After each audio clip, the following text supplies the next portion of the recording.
sono tutte donne, i maschi le hanno lasciate a Silano. Vorrei la portavoce Eleonora. Ciao Eleonora.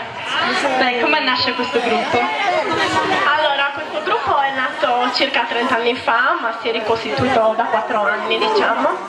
E siamo tutte donne, purtroppo, perché gli uomini ci hanno abbandonato. Vabbè, pazienza, meglio solo che me le accompagnate. Magari adesso mi fischiano, adesso. Che balli ci presentate oggi? Allora, noi facciamo i balli caratteristici di Silanus, che sono quasi privi di coreografie. Sono su balletti un annetto, sa danza e su dillo. E chi vi accompagna? E ci ha accompagnato Re De Lusso.